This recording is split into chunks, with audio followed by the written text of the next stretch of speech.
So I'm here to talk to you about something called eco-theater. And this name just came to me a few weeks ago. It's not really a name that I'm so familiar with because a name always came after. They always come after something. So I think I've been doing a few things in the last few years and then probably eco-theater emerged. I'm going to start with ego. I've been an actress for 30 years. And one day I was walking an evening, it was 1 o'clock at night. I was walking after a performance. And I was playing a quite difficult role. And I spent a lot of time studying that role and to really embody that role. The role is Madame de Sade. So I lost my sleep for that role. I couldn't sleep for a few months after that. But that particular night, something happened. I was walking along Torino in a town in Milano, in Italy, and in Torino, and at one point, I think a sort of a gang of 3 men approached me, and they started to follow me, and then they started to talk to me. They started to provoke. And it was clear they wanted to engage in some sort of not pleasant conversation, and there was nobody. It was very late, and I was on my own, and I was a woman. Something really weird happened. They approached me, and they were getting closer, and they stopped in front of me, and I stopped and looked into their eyes, and I said, "I'm ready for you." And one of them looked and said, "Run," and they ran away. That was quite shocking. I just remember this a few minutes ago. I don't know why, but I think it's important to share it. It was shocking because what happened there? You know, I didn't engage in a very, very powerful performance. I was very scared. But it came from something here. "I'm ready for you." Who was speaking then? And I think now that what was speaking then was the archetype that I was embodying in that moment. That came out from inside, called from fear and being threatened, and actually allowed me to embody her for a moment and be there with that energy.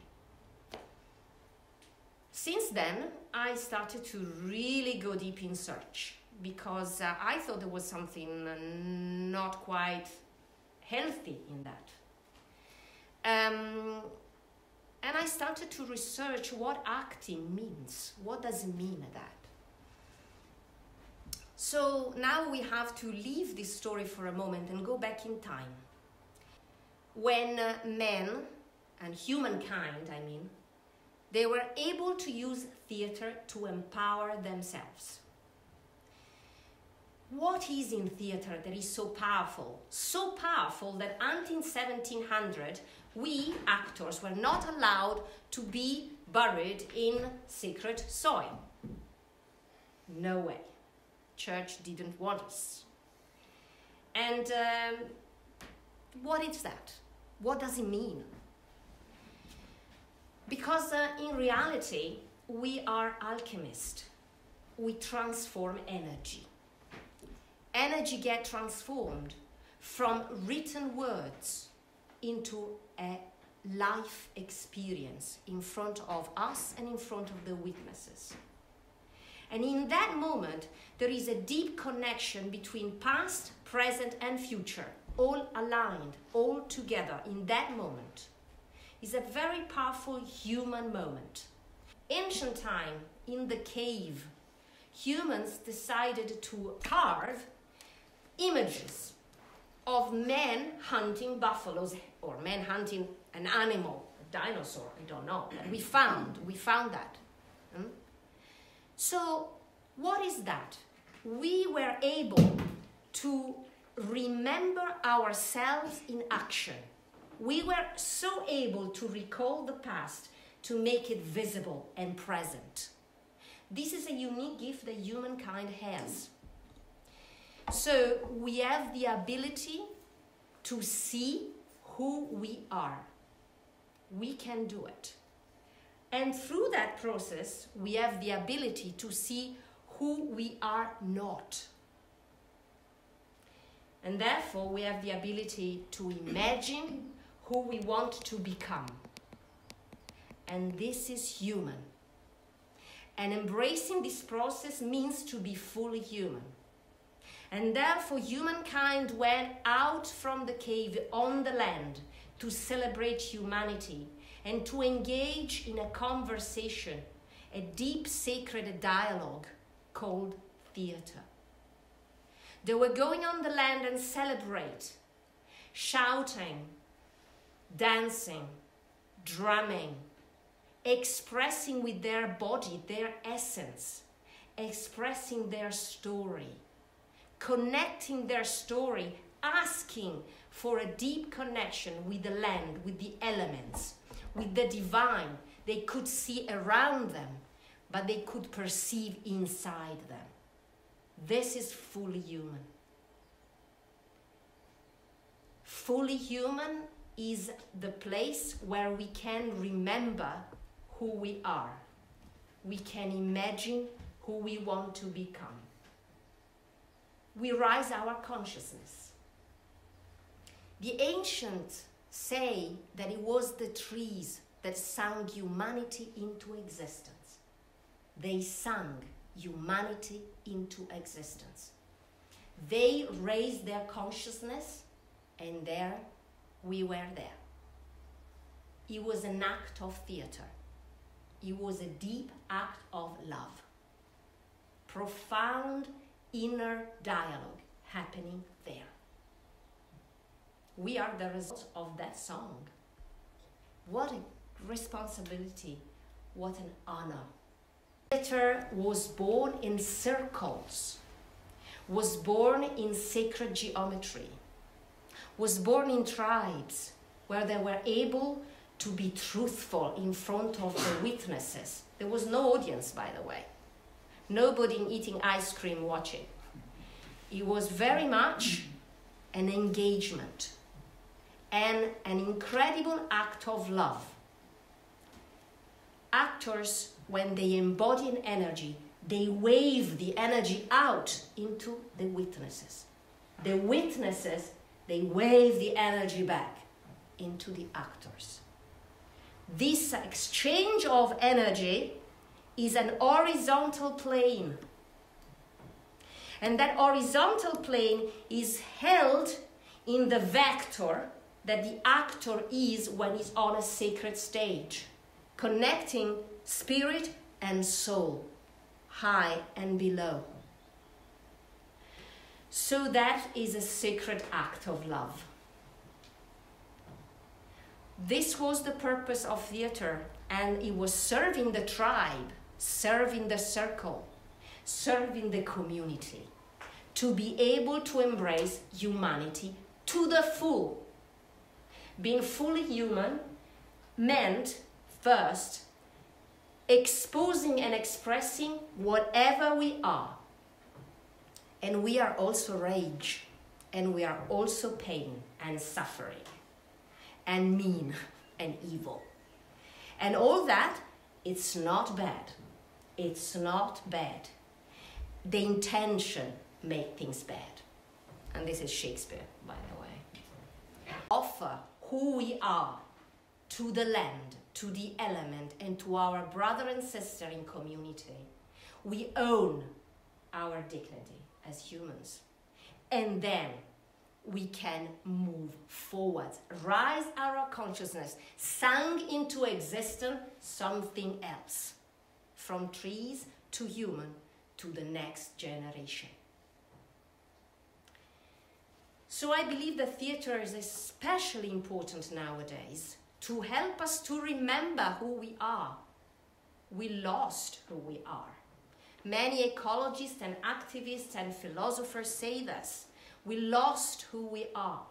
We need the rememberers. McCarthy says this. We need the rememberers. How do we remember? So in that moment, in that tunnel, in that gallery in Torino, Laura, without knowing anything, she remembered.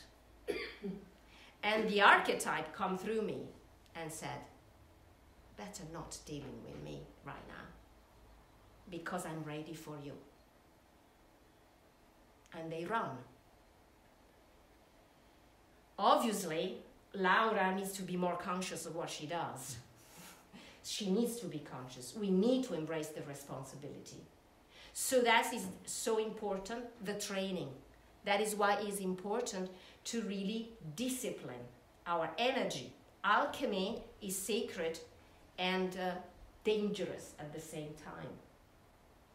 We need to do it with responsibility and sacredness inside us.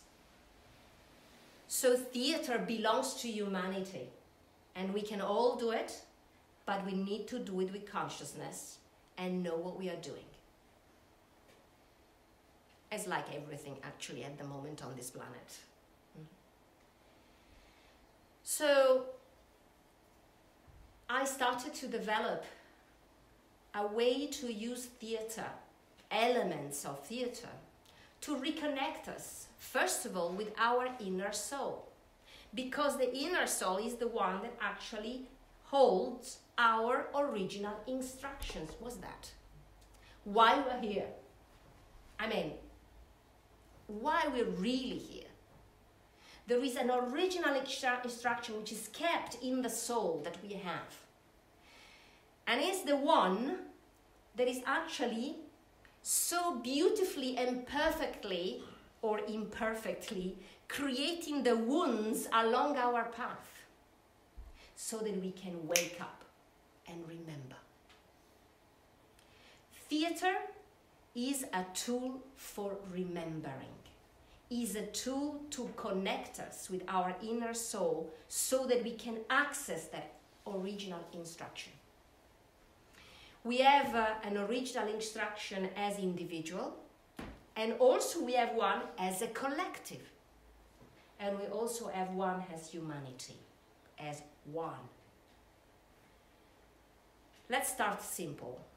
As theater master Declan Donnelly says all the time, keep it simple.